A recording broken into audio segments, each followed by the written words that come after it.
सांख्य दर्शन की 45वीं कक्षा।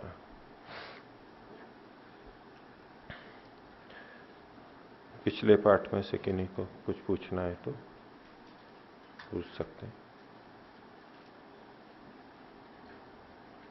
नहीं, आगे चलिए।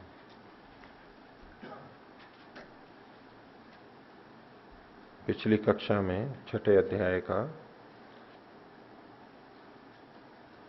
24वां सूत्र हो गया था,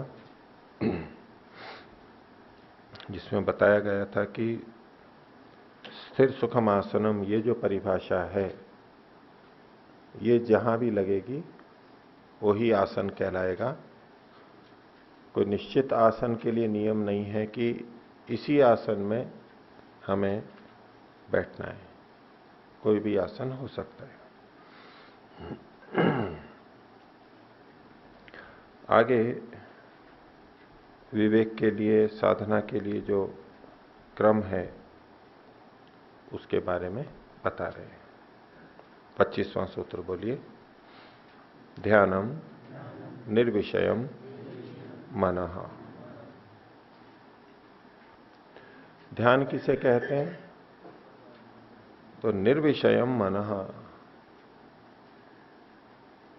निर्विषय जो मन होता है, विषय से रहित होता है, उस स्थिति को ध्यान कहते हैं। विषय का मतलब है सांसारिक विषय जिसमें नहीं रहते हैं। और जैसा पीछे आपके सामने मैंने रखा था कि यहां सांख्य दर्शन में समाधि शब्द नहीं है, ध्यान ही है, और वो सबसे ऊंचा शब्द बताया गया। तो ये ध्यान समाधि का वाचक है। रागोपहतिर ध्यानम, निरोध इत्यादि शब्द। तो यहां भी ये ध्यान शब्द उसी तरह से समझना चाहिए कि जब चित्त की वृत्तियां रुक जाती हैं पूरी तरह, चित्त की वृत्तियां, मन निर्विषय हो जाता है, मन में कोई विषय नहीं रहता है, उसको ध्यान कहते हैं। ये समाधि की उच्च अवस्था, असंप्रज्ञात। तो ध्यानम निर्विषयम मनः। इसकी व्याख्या अनेक तरह से भी करते हैं। जब इस ध्यान को ध्यान के रूप में लेते हैं, योग दर्शन वाले ध्यान के रूप में इसका ग्रहण करते हैं, तब यहां ध्यान का मतलब लेते हैं एक विषयम मनः। ध्यान मतलब एक विषय वाला, क्योंकि प्रत्यय की एकतांता तो रहेगी ध्यान में। अथवा एक विषय हम न भी लेते हैं तो निर्विषय का मतलब लेते हैं अन्य विषय रहित। सब विषय का रहित होना नहीं, क्योंकि एक विषय तो ध्यान में बना रहेगा। जब हम इस ध्यान को योग दर्शन वाले ध्यान से मिला करके योग का 7वां अंग मानते हुए इसका अर्थ करते हैं, तब बोल रहा हूं। तो तब होगा निर्विषय, मतलब अन्य विषयों को रोक करके, अन्य विषयों से रहित, केवल एक ही बिंदु। तो एक विषय कहें या निर्विषय, मतलब अन्य विषय से रहित, उसको ध्यान कहते हैं। ये उससे तालमेल है। और नहीं तो विषय का पूर्णता से रहित हो जाना, मन में कोई विषय नहीं रहता है, मन में कोई वृत्ति नहीं रहती है, उसे ध्यान कहते हैं। ये समाधि हो गई।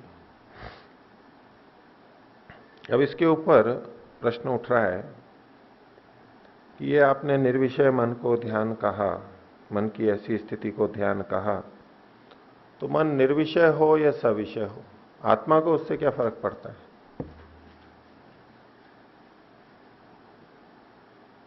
आत्मा तो असंग है। मन विषय से युक्त हो चाहे विषय से रहित हो, उससे आत्मा को क्या अंतर पड़ रहा है? ये मन तो आत्मा के लिए है और आत्मा पे कोई असर आता नहीं। आत्मा तो असंग है, निर्गुण है। फिर मन विषय वाला रहे चाहे निर्विषय रहे, उससे फर्क क्या पड़ता है आत्मा को? वो तो निर्लिप्त है, असंग है।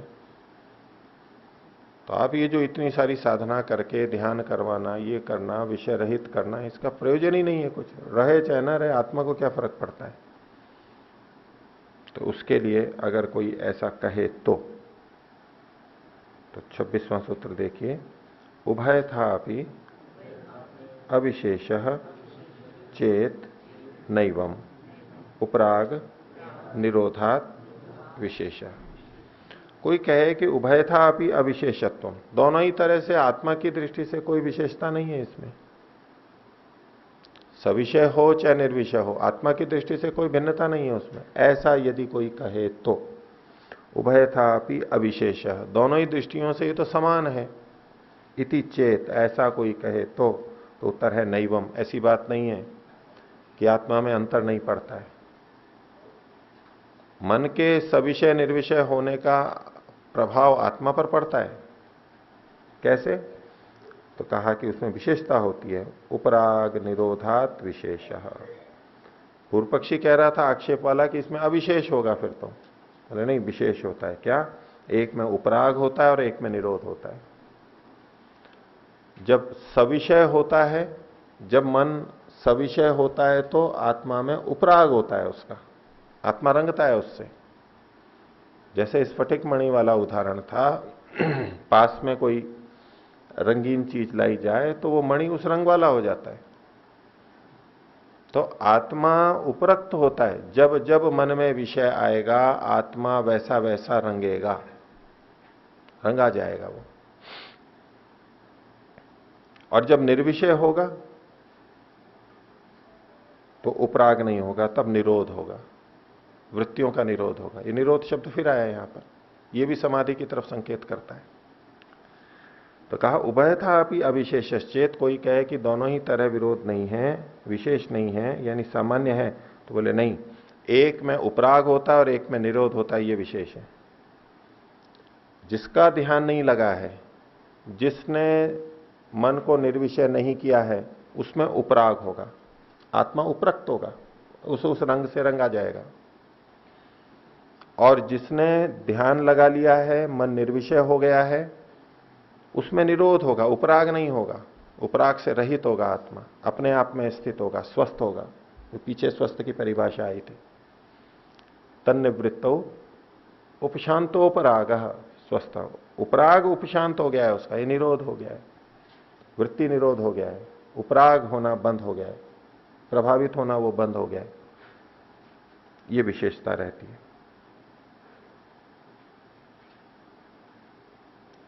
तो इसके ऊपर प्रश्न उठेगा कि आत्मा तो निसंग है, फिर कैसे उपरक्त हो जाता है? जब निरुद्ध है तब तो ठीक है, विशेष हो गया, लेकिन जब वृत्तियां रहती हैं मन में, विषय रहता है, तो आत्मा उपरक्त कैसे हो जाता है? तो उसका उत्तर दिया जा रहा है अगले सूत्र से। बोलिए, निसंगे अपि उपरागो अविवेकात। आत्मा निसंग है, लेकिन फिर भी उसमें उपराग क्यों होता है? अविवेक के कारण से, अविवेक ही कारण है, उसमें अज्ञान कारण है। तो निसंगे अपि उपरागो अविवेकात। हो गया इतना। पीछे उपराग को समझने के लिए मणि का उदाहरण दिया था, ठीक है, कुसुम पुष्प पास में लाया जाए मणि के तो उस रंग वाला हो जाता है। तो क्या आत्मा में भी वैसा ही उपराग होता है जैसे मणि में होता है? तो उसके लिए एक विशेष बात कही जा रही है। वहां मणि के समान माना था, लेकिन उस मणि के समान मानने में भी एक विशेषता है। निसंगे भी उपरागो अविवेकात, अविवेक से हो रहा है। क्या ये मणि के समान है कि कोई भी पुष्प पास में आएगा तो मणि को तो रंगना ही है, उस रंग वाला मणि को बनना ही है, मणि कुछ नियंत्रण नहीं कर सकती उसमें, मणि का कोई बस नहीं चलेगा, उस कांच का, रत्न का। तो क्या ऐसे ही चित्त में जब जब भी विषय आएगा तो आत्मा को रंगना ही है उससे, मणि के समान? आत्मा का कोई बस नहीं चलेगा, या आत्मा का भी कुछ लेन देन है वहां पर, आत्मा का भी वहां पर कुछ कर्तृत्व है, कुछ दायित्व है? तो उसके लिए अगला सूत्र है, बोलिए 28वां सूत्र, जपा स्फटिकयोः इव नोपरागः किंतु अभिमान। जपा कहते हैं, जपा का फूल होता है, गुड़हल का जपा जो होता है,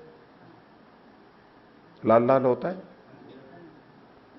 और स्फटिक, तो स्फटिक वो मणि हो गया, जो पीछे कुसुम बच्चे मणि का, तो वही बात है यहां पर।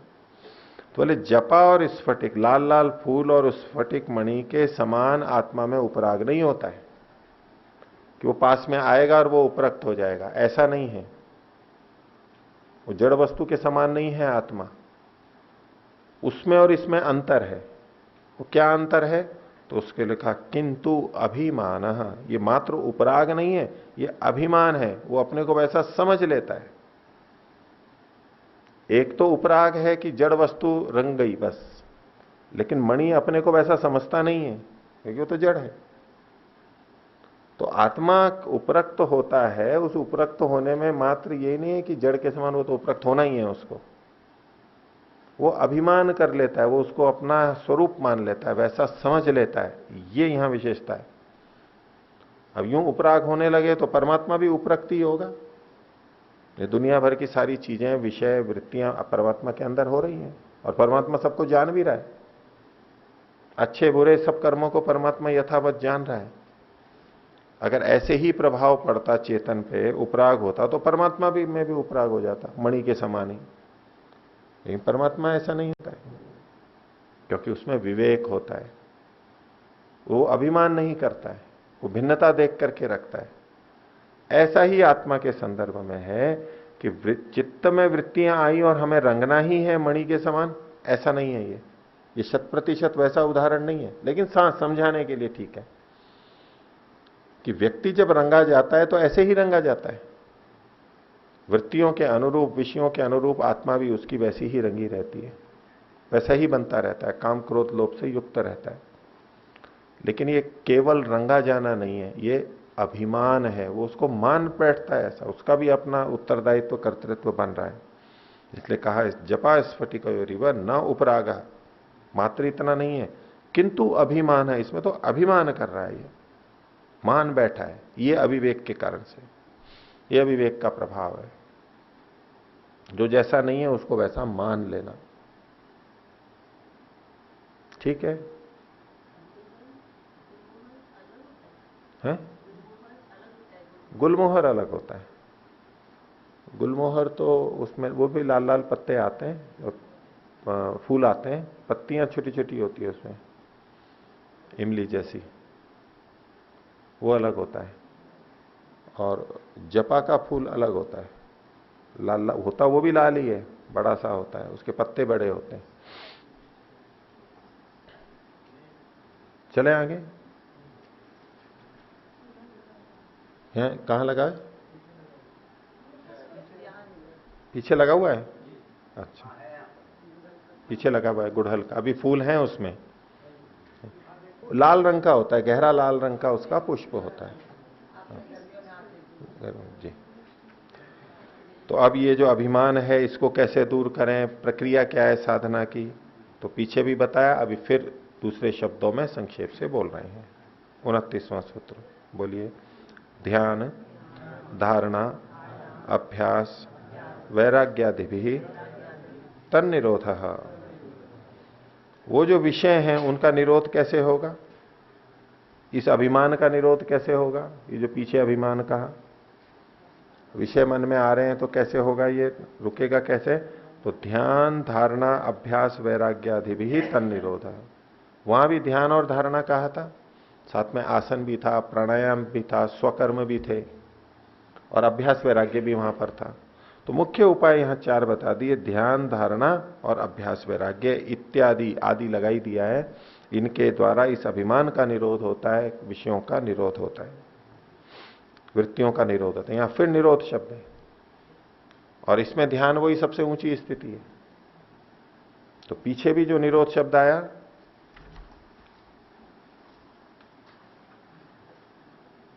26वें सूत्र में ध्यान के संदर्भ में कि उपराग और निरोध, तो उपराग सामान्य स्थिति में और ध्यान में निरोध होता है, निरोध शब्द है।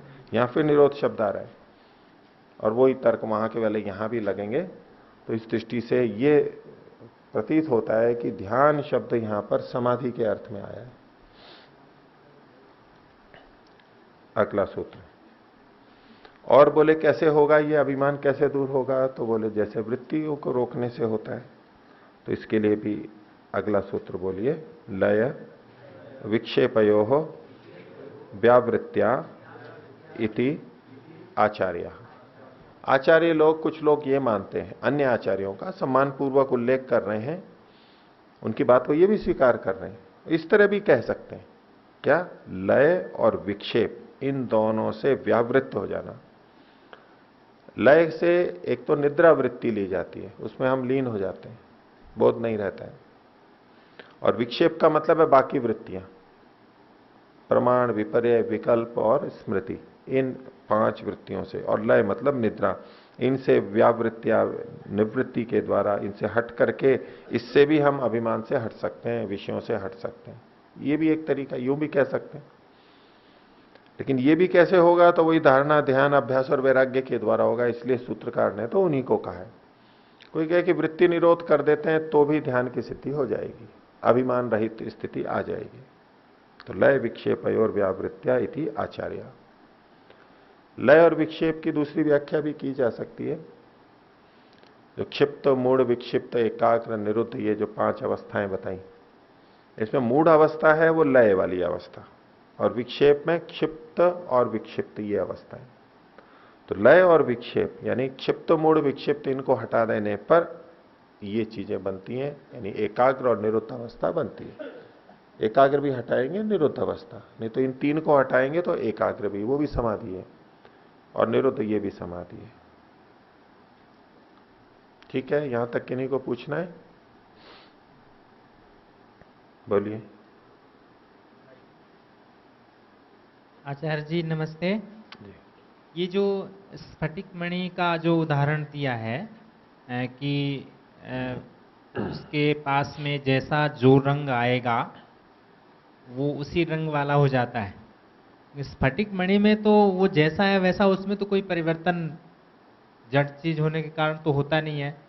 लेकिन ये जो चित्त में विकार आने के बाद जो आत्मा में अभिमान होता है, इसी अभिमान के कारण जो है जन्म मरण के बंधन में पड़ता रहता है।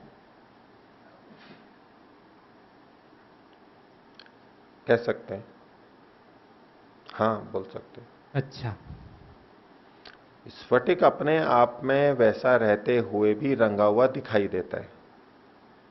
ऐसा यहां भी होता है, आत्मा अपने आप में वैसा ही है, लेकिन वो वृत्ति सारूप्यता उसमें दिखती है। वृत्ति सारूप्य मित्रत्र, जैसी वृत्ति वैसी ही वृत्ति वाला वो चेतन अपने को समझने लगता है, मान भी लेता है। होता नहीं है, वो तो पृथक ही है, लेकिन वैसा ही वो अपने को अनुभव करता है, वैसा ही प्रतीत करने लगता है, अभिमान भी हो जाता है, ऐसा ही प्रतीत होगा।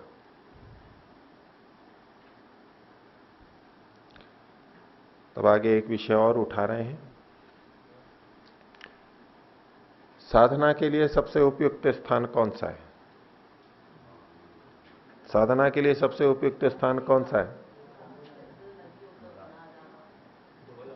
धोलास। ठीक है। और गंगोत्री, अच्छा आप गए होंगे। और गंगोत्री आदि पहाड़ जो है ना, पहाड़ों के लिए कहा जाता है पर्वता दूरतः रम्या। पर्वत जो है दूर से ही बड़े रमणीय दिखाई देते हैं, दूर से बहुत सुंदर दिखते हैं, लेकिन पर्वतों पर रहना बड़ा कठिन है, जीवन बड़ा कठिन होता है। पानी लाना, सामान लाना, नीचे से ऊपर उपस्थित सारी चीजें करना, चढ़ना उतरना। तो पहाड़ दूर दूर से अच्छे लगते हैं, पर्वता दूर तो रम्य, दूर से ही अच्छा है, निकट से अच्छे नहीं लगते हो।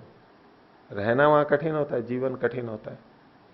गंगोत्री आदि में भी आसान नहीं है, पर ठीक है, चलो आपको वहां पर पसंद आता है तो और व्यक्ति स्थान की खोज भी करता है, घर में तो ध्यान लगता नहीं है, बोले घर में तो लगता नहीं है ना, लग जाता है तो अच्छा है आपके लिए, लेकिन अधिकांश की यह समस्या रहती है। और जिस आश्रम में रहते हैं उसमें भी नहीं लगता है,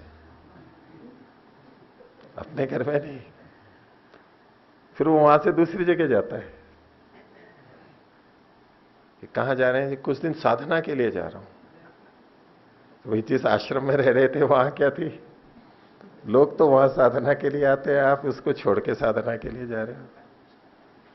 तो बोले जी यहां रहता हूं तो व्यस्तताएं होती हैं, कार्य रहते हैं, लोगों का मिलना जुलना, ये जो सब रहते हैं, परिचित लोग रहते हैं, एकांत नहीं मिल पाता है, कहीं और चले जाते हैं। तो साधना के लिए, ये ध्यान धारणा करने के लिए स्थान कौन सा हो, तो उसके लिए एक बात बताई जा रही है।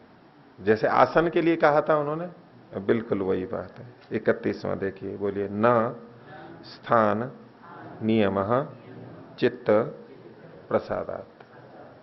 स्थान का कोई नियम नहीं है। अब कोई यही खोजने लगे कि मेरे को तो ऐसा स्थान चाहिए तो मैं साधना करूंगा, और वो ऐसा स्थान नहीं मिले तो फिर कैसे साधना करेंगे? अगले जन्म में देखेंगे, जब परमात्मा की कृपा होगी, ऐसा स्थान मिलेगा तब करेंगे, न बिना साधनों के कैसे कर सकते हैं? ऐसे वृक्ष वनस्पति होने चाहिए, ऐसे पहाड़ होने चाहिए, ऐसी नदियां होनी चाहिए, ऐसे पक्षी होने चाहिए, अपेक्षा रहती है ना। वेदों में भी लिखा हुआ है, उपवरे च गिरिणाम संगमे च नदीनाम धिया विप्रो अजायत। उपवरे च गिरिणाम, पर्वतों की कंदराओं में, उनके नीचे तलेटी में या तो उनकी गुफाओं में, और नदियों का जहां संगम हो रहा, एक ही नदी नहीं, इधर से आ रही है, कहीं उधर से आ रही है। पहाड़ों में होता है ना, कहीं एक नाला इधर से छोटा सा आके मिल रहा है, एक यहां मिल रहा है, ऐसे मतलब खूब जल आदि पर्याप्त हो। वहां बुद्धि से विद्वान बना जाता है, योगी बना जाता है, इस सामान्य जगह में थोड़ा ना हो सकता है। अब वो जगह मिल जाए तो ठीक है, नहीं तो आगे, और या उसी में ही ढूंढने में लगा रहता है व्यक्ति, और उसी में वर्षों लगा देगा। फिर मिल भी जाए तो उसके लिए धन इकट्ठा करने में लगाएगा। बिना ऐसे कैसे होगी? फिर वहां सुविधाएं भी चाहिए अपनी अनुकूल। ठीक है, कितने साल निकलेंगे?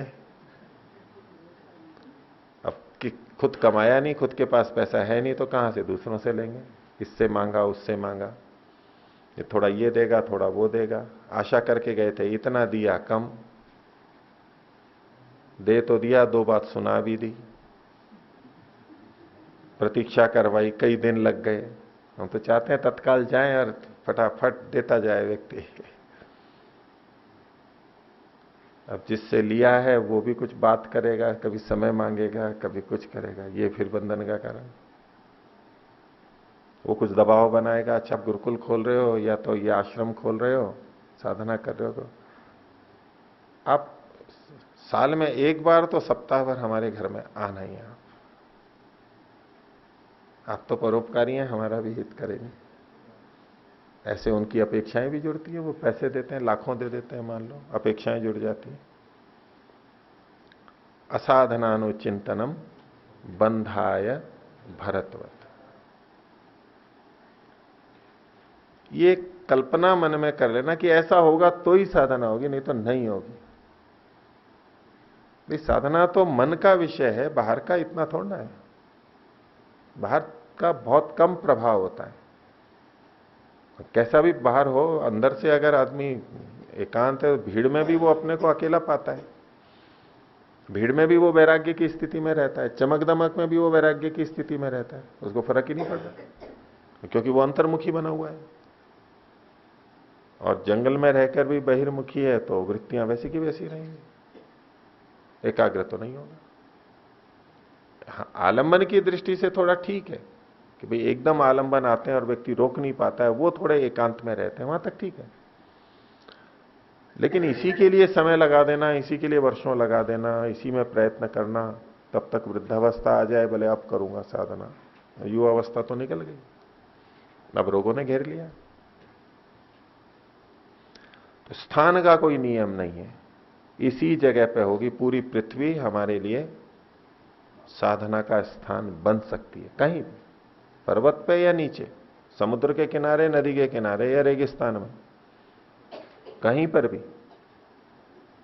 जहां भी रहते हो वहां अपनी कुछ अनुकूलता बना ली। गांव शहर में रहते हैं, आवाज आती है, थोड़ा उसके लिए प्रयास कर लिया, ध्वनि कम आए, समय को ऐसा कर लिया। बाकी इसके पीछे अपना समय शक्ति लगाना, वर्षों लगाना आवश्यक नहीं है। जितना समय शक्ति लगाएंगे और लाभ उसका कम है वहां पर,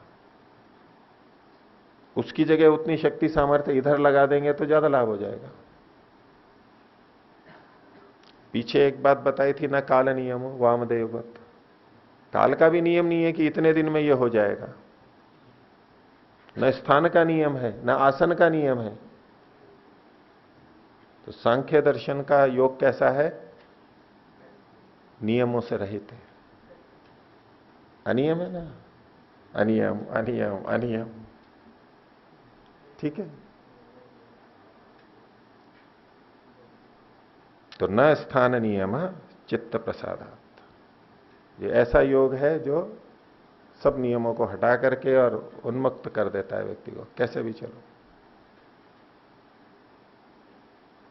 कुछ चीजों में कुछ योग की परिभाषा यही मानते हैं कि बिल्कुल उन्मुक्त हो जाए, कोई बंधन नहीं, क्योंकि योग से तो स्वतंत्रता आएगी। अब कुछ भी नियम बंधन लगा दिया तो योग कहां हुआ? वो कोई नियम लगा दिया तो योग कहां हुआ? वो तो परतंत्रता हो गई। योग तो स्वतंत्रता लाता है, कोई नियम नहीं, यही योग है। नियम लगा के जो योग करेंगे तो वो तो असहज योग होगा, जबरदस्ती होगा ना। तो सहज योग, सहज योग मतलब जिसमें कोई कष्ट नहीं हो, सहजता से हो जाए, स्वभावता। जो भोगना है वो भोगो, जो खाना है वो खाओ, जैसे जीवन बीताना है वैसे बिताओ, बस योग कर लो। ये सहज योग, जैसे मन की इच्छा प्रवृत्ति हुई वैसा कर लिया, ये है सहजता। और मन को रोकेंगे तो, जैसा कि इधर ये बताते रहते हैं, तो मन तो विद्रोह करेगा। वो तो स्प्रिंग की तरह से, जितना दबाओगे उतना और ज्यादा उठेगा। मन का तो स्वभाव ही स्प्रिंग का है, तो रोकने का नहीं। सहज योग क्या है? रोकना नहीं, मन को दबाना नहीं, दबाव वबाव कुछ नहीं, अड़चन नहीं, बिल्कुल सहज। जो इच्छा हो करो, जो विचारना है वो विचारो, इसमें तनाव रहित स्थिति है, सहजता है। इन्होंने कुछ चीजों में तो हमारे को सहज कर ही दिया है। धारणा ध्यान आसन तो लगवा रहे हैं अभ्यास वैराग्य, लेकिन स्थान और काल और आसन से तो मुक्त कर ही दिया। तो न स्थान नियम चित्त प्रसादात्। हो गया? पूछिए। आचार्य जी ओम।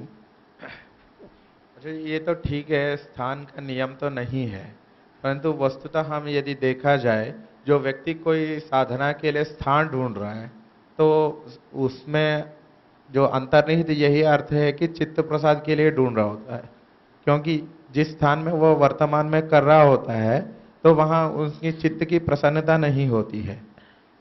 तो उस पक्ष में तो स्थान को ढूंढना कोई वो वाली बात है ही नहीं। यदि केवल चित्त की प्रसन्नता के आधार पर ही वो ढूंढ रहा है तो जी।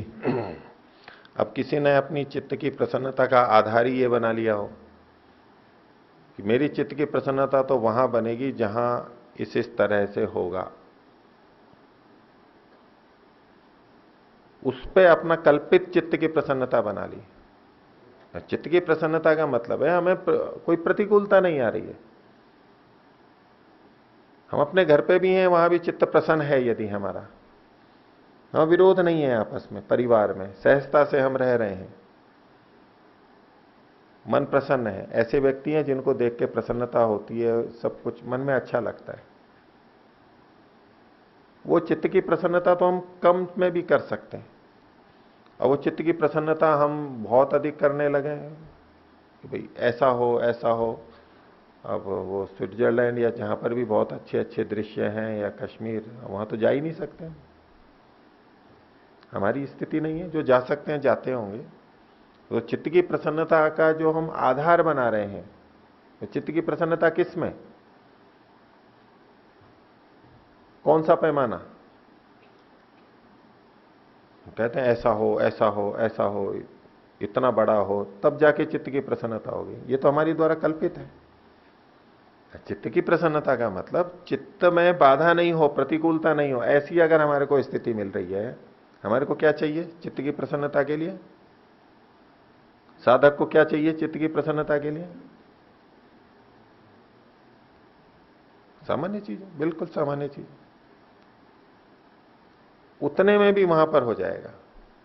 और इसको दूसरे ढंग से देखिए कि जहां हम हैं वहां यदि हम अपने चित्त की प्रसन्नता बना लें तो वहां भी साधना हो जाएगी। और अच्छी जगह पे है और हमने वहां से चित्त को उखाड़ लिया तो वहां भी नहीं होगी। ये हमारे ऊपर है, हम अनुकूलन कर सकते हैं उस जगह पे जैसा भी है, मन को प्रसन्न रख लिया उसमें, वही स्थान हमारे लिए साधना का स्थल बन जाएगा। अब यूं भले ही अच्छा स्थान हो, लेकिन एक दो व्यक्ति वहां ऐसे हों जिसके साथ हमारा नहीं है तालमेल और वो विरोध हो रहा है, अविरोध हो रहा है, तो चित्त की प्रसन्नता बिगड़ रही है और वो स्थान उसको अच्छा नहीं लगेगा। इसलिए व्यक्ति एक घर छोड़ के दूसरे घर में चला जाता है, अलग घर बना लेता है, इत्यादि बातें होती हैं। तो अगर वास्तव में चित्त की प्रसन्नता के लिए वो है, वो तो अल्प में भी हो जाती है। चित्त की प्रसन्नता के लिए यूं कोई देखने लगे तो कोई सीमा ही नहीं है। किसमें चित्त की प्रसन्नता होगी? ये दुनिया भोगों में भाग रही है, वो चित्त की प्रसन्नता के लिए ही तो है। ये होगा तो चित्त की प्रसन्नता होगी। क्या पैमाना है? हमारी आवश्यकताएं पूर्ण हो रही हैं, उतना मात्र पर्याप्त है। ये तो ठीक है आचार्य जी, परंतु स्थान, ये चित्त प्रसन्नता, ये सापेक्ष है आचार्य जी। ठीक है। मैं जो, क्योंकि मान लीजिए प्रदूषण में रहता है कोई, वहां तो चित्त प्रसन्नता होगी नहीं चित्त की, बदल तो ले उसको, बदलने नहीं चाहिए। बदल ले। तो चित्त लेकिन की लेकिन अगर उस प्रदूषण में भी किसी को लग रहा है कि ठीक है मेरे को कोई दिक्कत नहीं है, तो साधना तो हो जाएगी वहां। प्रदूषण से जो शारीरिक हानि होगी वो होगी, लेकिन वो वहां रह सकता है, साधना कर सकता है। साधना के लिए चित्त की प्रसन्नता बहुत आवश्यक है, स्थान की मुख्यता नहीं है। जहां आत्मीय लोग हैं, अपने मित्रगण हैं, कैसी भी जगह है, लगता है कि यहां चित्त प्रसन्न है इनके साथ में रहते हुए मेरा, वहां साधना हो जाएगी। क्या बाह्य जो संदर्भ घटनाएं चित्त के ऊपर प्रभावित नहीं डालते? करती है, कम है। उसको प्रमुखता दे दी जाती है, वहां समस्या होगी। प्रभावित नहीं करती है ऐसा तो कोई भी नहीं बोलता है। प्रभाव पड़ता है इनका, लेकिन कितना पड़ता है ये हमें देखना है। कम पड़ता है, अधिक पड़ता है, हम उसको अधिक महत्व दें या मन को अधिक महत्व दें? साधना के लिए स्थान को अनुकूल बनाने में अधिक श्रम करें या अपने मन को अनुकूल बनाने के लिए अधिक श्रम करें? ये भिन्नता है। हम अपने अंदर तो आसानी से परिवर्तन कर सकते हैं, वैसे कठिन लगता है लेकिन ये सरल है। और बाहर का परिवर्तन योजना करना, और उसमें तो श्रम आदि समय बहुत लगता ही है, खर्चा भी बहुत लगता है। तो मुख्य बात है चित्त की प्रसन्नता। अब ये व्यक्ति व्यक्ति पे है, कोई कहां प्रसन्न होता है, चलो उसकी अपनी स्वतंत्रता मान ली हमने, उसको वहां जहां प्रसन्नता लगती है वो वहां के लिए करे, प्रयत्न करेगा ही, वो करता ही है। लेकिन यदि हम अपने कहीं छोटी सी जगह पे भी हैं, अपने घर पर भी हैं, और हमारे को वहां चित्त की प्रसन्नता है, तो अब परेशान होने की जरूरत नहीं है कि मेरे को तो दूसरी जगह जाना है, या तो कोई ऐसा जगह हो तलैटी गुफा और आश्रम, वहां मैं करूंगा ध्यान, यहां तो नहीं हो पाएगा, ऐसा सोचने की जरूरत नहीं है। हमें यहां चित्त की प्रसन्नता है, बस स्थान की दृष्टि से हमारे लिए वो पर्याप्त है साधना के लिए, और भटकने की यत्न करने की आवश्यकता नहीं। अच्छा जी, एक जिज्ञासा है, जो साधक व्यक्ति है जिनकी चित्त प्रसाद अच्छा है, तो क्या जो स्थानांतरण के लिए सोचेगा व्यक्ति साधना नहीं के लिए? सोचेगा, तो बिल्कुल नहीं फिर सोचेगा। बात क्या, आप जो कह रहे हैं वो बात कैसे? अगर प्रारंभिक है तो, जी। अगर उसको चित्त की प्रसन्नता है, कोई बाधा ही नहीं हो रही है, तो वो इसमें अपना समय खर्चा नहीं करेगा। नहीं, प्रारंभिक हो या सिद्ध साधक हो, फिर भी जो भी हो, अगर चित्त प्रसाद अच्छा है, हाँ, तो स्थान, दूसरे स्थान के लिए क्यों सोचेगा? सोच सकता है व्यक्ति। सोच सकता है। हाँ, अन्य ऐषणाएं रहती हैं, अन्य बातें, सिद्धांत वहां काम कर जाते हैं। उनसे पूछो कि यहां आप रह रहे हैं, कोई बाधा है क्या आपको? चित्त की प्रसन्नता में कोई बाधा है क्या? नहीं, चित्त की प्रसन्नता तो ठीक है, यूं नहीं, लेकिन नहीं ये चीजें और होनी चाहिए। ठीक है, चलिए। एक अपनी कल्पना कर लेते हो। हैं, बाधा क्या है ये पूछा जाए उनसे, आपको यहां बाधा क्या है, तो बताना मुश्किल हो जाएगा। और यूं ही कहेंगे नहीं यहाँ वो उस तरह से रमणीक नहीं है, उस तरह से पेड़ पौधे नहीं है, इसको आपको बाधा क्या है उससे? उससे बाधा क्या है? बोलो। आचार्य, चित्त की प्रसन्नता बाह्य वातावरण पर निर्भर करती है, अपने अंतर मन पर निर्भर करती है? दोनों पर निर्भर करती है, लेकिन अंतर मन पर अधिक निर्भर करती है। कभी कभी कोई ऐसी स्थिति बाहर की भी अति विपरीत हो जाए तो वो भी एकदम प्रभावित करती है, लेकिन कुल मिला के देखा जाए तो अंदर का हमारा अधिक प्रभावित करता है, बाहर का अधिक प्रभावित नहीं करता है।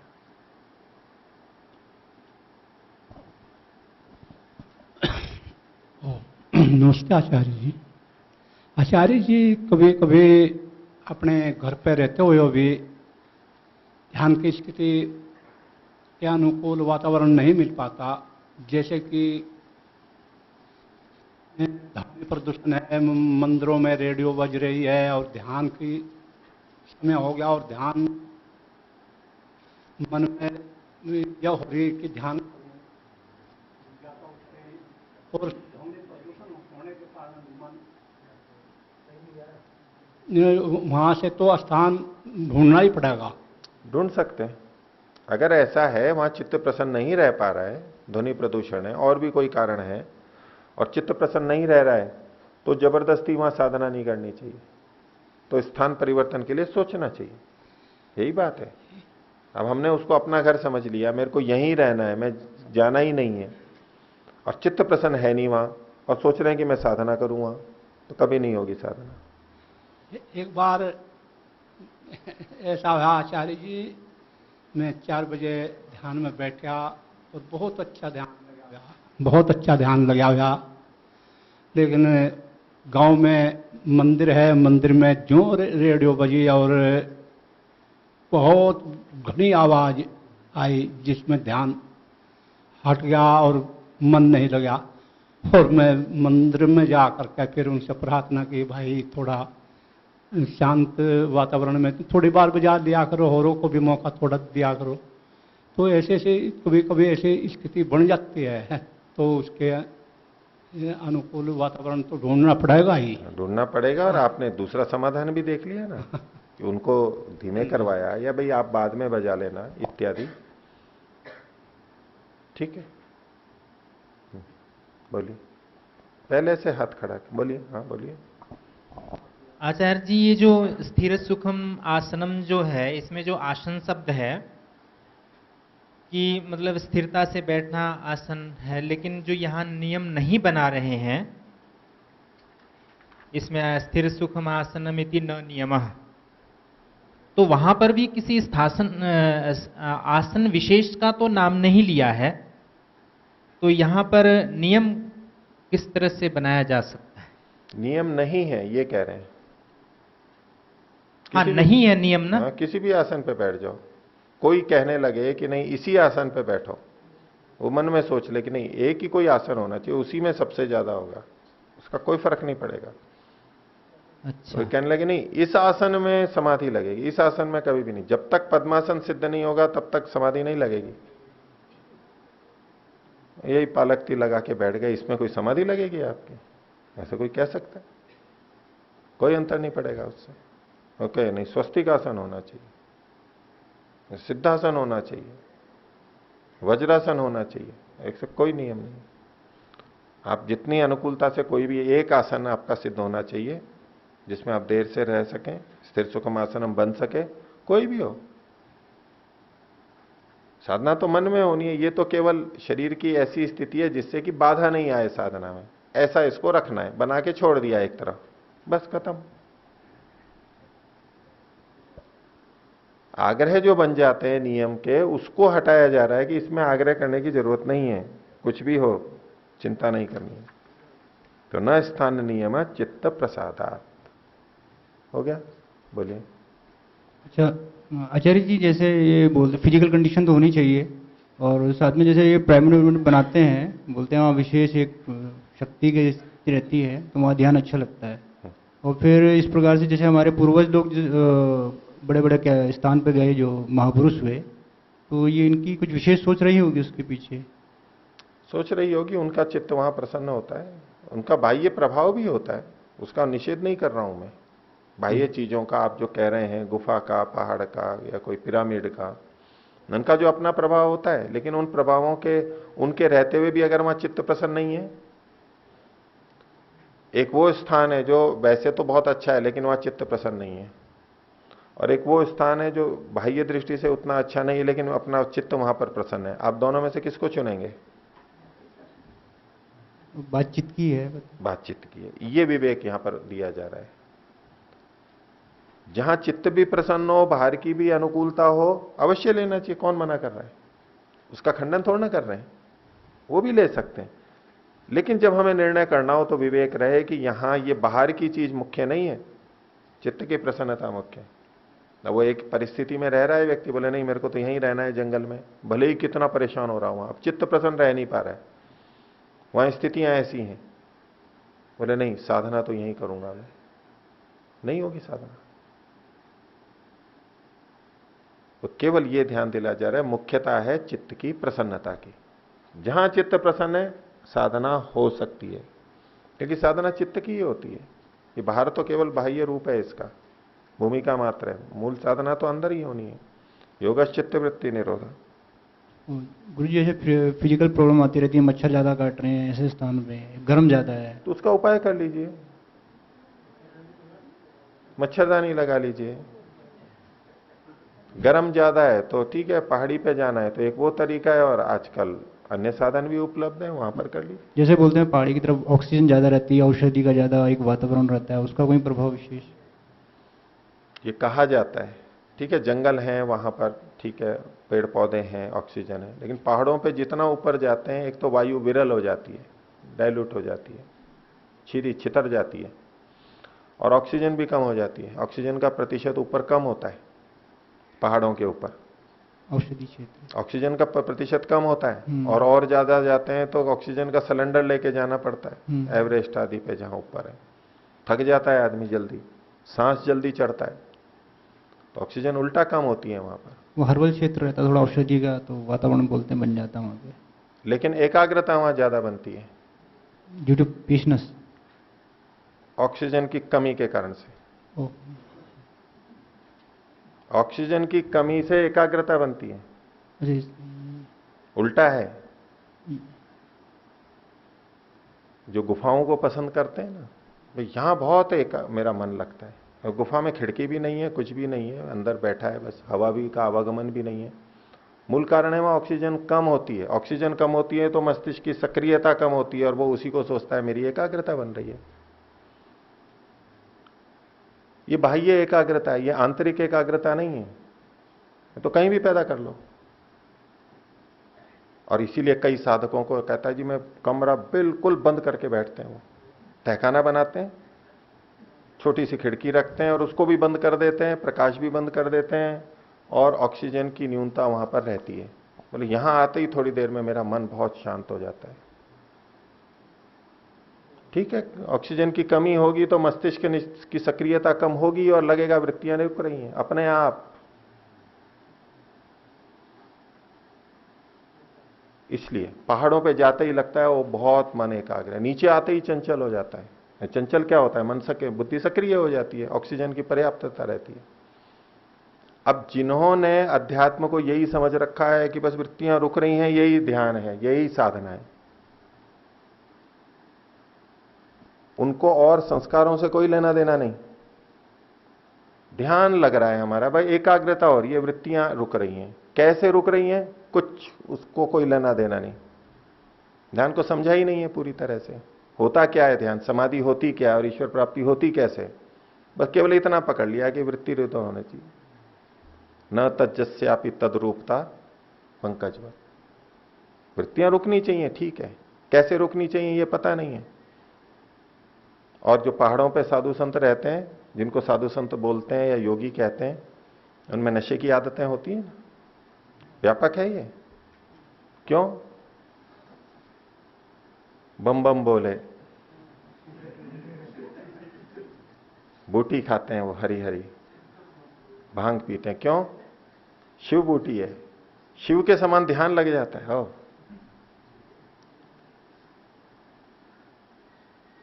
ठीक है, आज के नशीले लोग भी ऐसा ही करते हैं, नशेबाज जो होते हैं वो भी ध्यान लगाते हैं।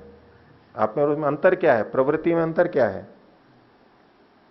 वैसे ध्यान लग नहीं रहा है तो इन्हें इसको खाने के बाद में ध्यान बहुत अच्छा लगता है कि ऐसे ध्यान का करोगे क्या?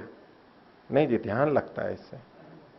वो ध्यान का मतलब ही ये समझ रखा है बस इतना ध्यान हम निर्विषय हो। माने भाई निर्विषय तक कहां जा रहे हैं? अभ्यास और वैराग्य से निर्विषय होना है, इन उपायों से थोड़ा ना निर्विषय होना है। अब देखना कितने साधक मिलेंगे, अंदर रहेंगे तहखाने में, नीचे बंद करके सब कुछ, हवा घुस ना जाए, जैसे हवा के साथ साथ विचार आ जाएंगे, तरंगे आ जाएंगी। भ्रांति है, जीते रहेंगे ऐसे ही, करते रहेंगे कि हमारा ध्यान लग रहा है, एकाग्रता हो रही है। ज्ञान पूर्वक रोका जाता है, मस्तिष्क को सक्रिय करते हुए रोका है। ये तो निद्रा में भी होता है, और ऐसे लोग सोते भी रहते हैं, ऐसे लंबे लंबे ध्यान करने वाले सोते रहते हैं लंबी लंबी एकाग्रता से। जागरूकता अवश्य रहनी चाहिए, नहीं तो समाधि और समाधि सुषुप्ति, मोक्ष सुषुप्ति और समाधि में अंतर क्या है फिर? ये तो यंत्रों से भी बन जाती है। और आज के वैज्ञानिक भी कहते हैं कि भाई आप ध्यान के समय ऐसी तरंगें उठती हैं, वो अल्फा बीटा थीटा तरंगें बोलते हैं कि ये तरंगें होती हैं, उसमें बहुत आनंद आता है। अलग अलग तरंगें निकलती हैं, वो आजकल यंत्रों से देख लेते हैं, वो सुखद अनुभूति होती है। कुछ आंतरिक स्राव होते हैं, अंतर स्राव निकलते हैं, वो मॉर्फिन की तरह से काम करते हैं ध्यान के समय में। तो दुख की निवृत्ति हो जाती है और आनंद की अनुभूति होती है। मस्तिष्क से निकलते हैं स्राव, वो बाहर से दे देते हैं उसको इंजेक्शन से। बोले आप इतनी समाधि लगा करके ध्यान करके वो स्थिति बनाते हो, इंजेक्शन से दे देते हैं। या आप तरंगें पैदा करते हो विचार करके, हम इलेक्ट्रोड लगा के और यंत्रों से वो तरंगें आपको पैदा कर देते हैं। व्यक्ति को लगेगा मैं समाधि में हूं। रूस में बहुत प्रयोग हुए हैं। जरूरत ही नहीं है इतनी तपस्या की, साधना की। अगर यही स्थिति ध्यान है और यही हमारा लक्ष्य है तो ये नशीली दवाओं से होता है, चाहे प्राकृतिक रूप से हो चाहे बाहर से ले लो। ये तरंगें हैं, यंत्रों से पैदा कर दी जाती हैं आजकल। आप पहुंच जाओगे उसी में, उसी समय, कैसा भी हो व्यक्ति। दिन में जैसा भी व्यवहार करना है करें यम नियम के विपरीत, और वहां जाकर के बैठ जाएं और आपको अच्छा लगेगा। वो ध्यान का स्वरूप ही ऐसा हो गया। ध्यान मतलब बहुत अच्छा लगे, बहुत एकाग्रता लगे, वो है। लेकिन कैसे? अभ्यास और वैराग्य के बाद में जो होती है, वो संस्कारों को क्षीण करने पे होती है। वो ऐसा ध्यान और एकाग्रता मुक्ति तो नहीं देगा, एक भ्रांति पैदा करेगा कि हमारा ध्यान लग रहा है, बहुत अच्छा लग रहा है। और इसीलिए लोग पहाड़ों को पसंद करते हैं, इसीलिए गुफाओं को पसंद करते हैं। और प्राणायाम के बाद भी जो तत्काल एकाग्रता बनती है, उसमें भी कारण यही है कि ऑक्सीजन की कमी होती है वहां पर, हम प्राण को रोक देते हैं उसी समय। एकदम से अंतर लगेगा मस्तिष्क के अंदर कि एकाग्रता आ रही है। ठीक है, हम उसके बाद में श्वास प्रश्वास लेते हैं, लेकिन एक बार चंचलता से हटा के एकाग्रता पे ले आए, मस्तिष्क निष्क्रिय होता है, अवसादित होता है। ऑक्सीजन की कमी हो जाए ज्यादा तो आदमी झूमने लगेगा नशे की तरह से, यूं से चला नहीं जाएगा ढंग से, नियंत्रण नहीं रहेगा उसका अपने पे। तो ऐसी अनुकूलता बनानी है जिनको बना सकते हैं।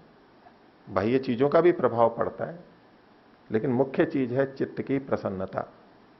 इसलिए न स्थान नियम चित्त प्रसादात्। ठीक है, बोलिए। पहले से देना चाहिए ना,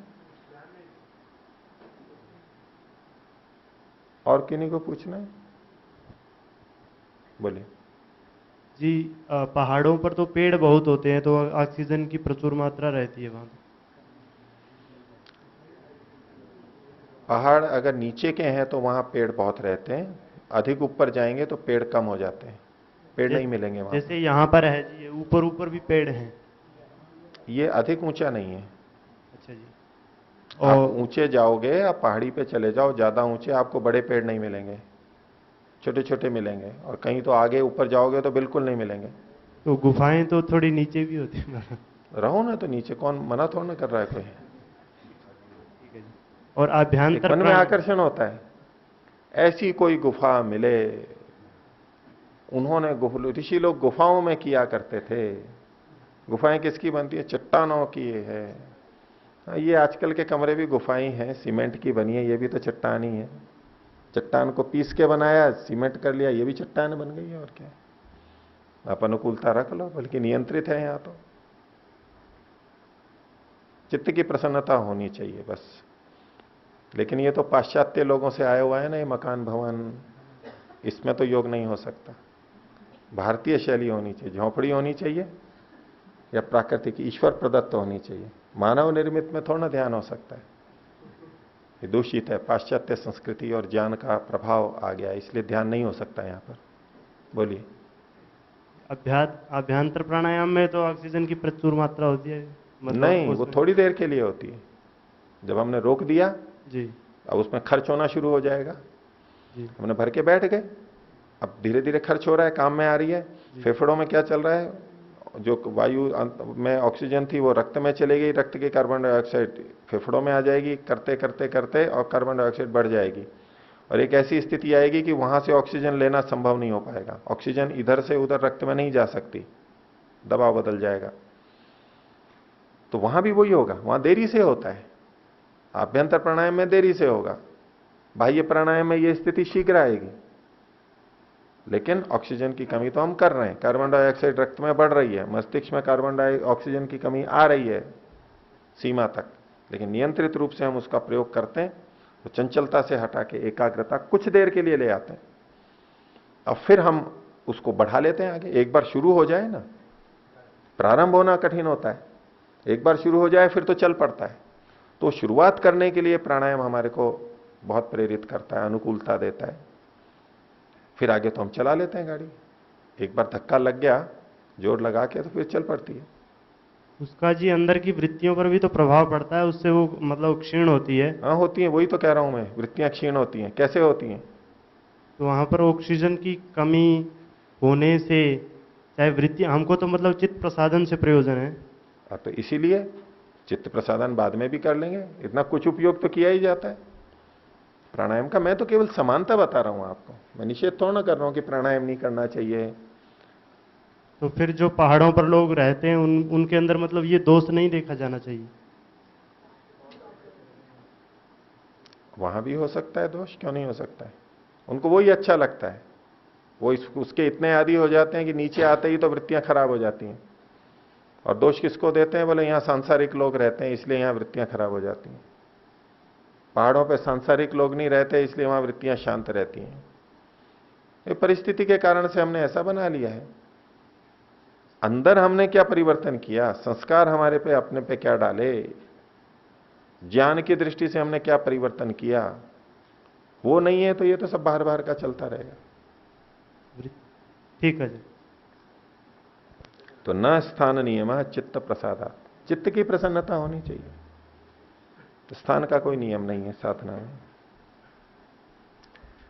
आगे देखिए, अब कुछ प्रकृति की बात और फिर से ले रहे हैं, सैद्धांतिक बात है। 32वां सूत्र बोलिए। प्रकृति है आद्योपादानता अन्येषाम कार्यत्व श्रुते है। प्रकृति की आद्योपादानता है, आद्य कहते हैं आदि में होने वाली, सबसे प्रमुख और प्रथम। उपादानता है यानी उपादान कारण है, वो सबसे पहला उपादान कारण प्रकृति है। बाद की चीजें भी उपादान कारण बनती हैं। अब मूल प्रकृति से जो महतत्व बना, अहंकार बना, तन्मात्राएं बनी, उपादान कारण तो वो भी हैं आगे की चीजों के, लेकिन वो आद्य उपादानता नहीं है, वो मध्य की है, क्योंकि उसका भी कोई ना कोई उपादान कारण है। आद्य उपादानता वो कि जिसका कोई और उपादान कारण नहीं हो, वो आद्य प्रथम मूल उपादान कारण था। तो वो किसकी है? तो कहा प्रकृति है आद्योपादानता। तो अन्यों की क्यों नहीं है? तो बोले अन्य शाम कार्यत्व श्रुते, अन्य जो उपादान कहे जाते हैं उनका कार्यत्व भी तो सुना जा रहा है कि वो और चीजों से बनते हैं। मिट्टी की उपादानता है घड़े की दृष्टि से, ईंट की उपादानता है भवन की दृष्टि से, लेकिन ईंट आद्य उपादान नहीं है, क्योंकि ईंट भी बनती है, उसका कार्य तो सुना जाता है, और उसका भी कोई उपादान कारण है। तो आद्य उपादानता प्रकृति की, मूल प्रकृति की है, और अन्यों का तो कार्यत्व सुना जाता है, इसलिए उनकी आद्य उपादानता नहीं, उपादान तो हो सकते हैं वो, लेकिन आद्य उपादान नहीं है। तो बोले अच्छा, आप प्रकृति की आद्योपादानता कह रहे हो, ये आत्मा क्यों नहीं उपादान हो सकता है इस संसार का? आत्मा की उपादानता है या नहीं है? आत्मा मतलब जीवात्मा और परमात्मा दोनों का ग्रहण कर सकते हैं। तो बीच में एक बात भी आई थी पहले, काफी पहले, कि शरीर बना है तो इसमें आत्मा भी तो है। तो इस दृष्टि से कहेंगे कि शरीर किन तत्वों से बना है तो उसमें आत्म तत्व भी है, तो आत्मा भी उपादान के रूप में है, आत्मा उपादान रूप में नहीं है। शरीर का उपादान आत्मा नहीं है, और इस संसार का उपादान ब्रह्म परमात्मा भी नहीं है। ये तो प्रकृति की ही आद्योपादानता है, प्रकृति ही बस मूल कारण है, ब्रह्म से ये नहीं बना है, जैसा कि अद्वैत वाले मानते हैं।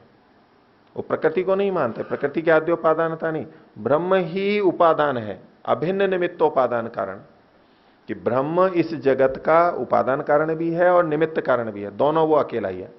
अभिन्न यानी एक ही, निमित्त और उपादान दोनों है। घड़े का निमित्त कारण कुम्हार, उपादान कारण मिट्टी, ये भिन्न भिन्न है। घड़े का उपादान और निमित्त कारण भिन्न भिन्न है, भिन्न निमित्त उपादान कारण है। लेकिन ये जो संसार है इसमें ब्रह्म कारण है कैसा? अभिन्न निमित्तोपादान कारण है, निमित्त कारण भी वो है और उपादान कारण भी वो है, ऐसा मानते हैं। तो सांख्य दर्शनकार स्पष्ट लिख रहे हैं। आगे सूत्र देखिए 33वां, बोलिए, नित्यत्वे भी न आत्मनो योग्यत्व अभावात। मूल प्रकृति आदि उपादान थी और उसकी नित्यता थी, ठीक है। जो आदि उपादान होगा, जिसका कोई उपादान कारण नहीं है, वो नित्य होगा। तो बोले आत्मा भी तो नित्य है, जीवात्मा परमात्मा ये भी तो नित्य है, ये भी तो उपादान कारण हो सकते हैं।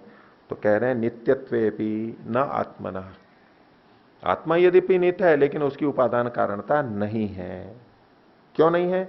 योग्यत्व अभावात, वो उपादान कारण बन ही नहीं सकता, उसकी योग्यता ही नहीं है, सामर्थ्य ही नहीं है। तो ये सिद्धांत वैदिक धर्म से और दर्शनों से बिल्कुल विपरीत है कि चेतन ब्रह्म ही उपादान के रूप में इस संसार के रूप में बन गया है। ब्रह्म आत्मा चेतन तत्व उपादान बन ही नहीं सकता, उसकी योग्यता ही नहीं है, सामर्थ्य ही नहीं है, वो तो प्रकृति ही बनेगी। और उसमें कारण है कि प्रकृति जो है वो परिणामी नहीं है, इसलिए वो बदल जाती है, और आत्मा और परमात्मा परिणामी नहीं है, इसलिए वो कार्य रूप में नहीं आ सकते। तो नित्यत्वे भी, नित्यत्व होते हुए भी आत्मा का उपादान कारणत्व नहीं है, क्योंकि उसमें योग्यत्व का अभाव है, योग्यता ही नहीं है। तो बोले नहीं, फिर भी कुछ लोग मानते हैं, बड़े तर्क देते हैं कि नहीं, इसकी आत्मा भी इसका उपादान कारण, आत्मा ही उपादान कारण है, ब्रह्म ही उपादान कारण है।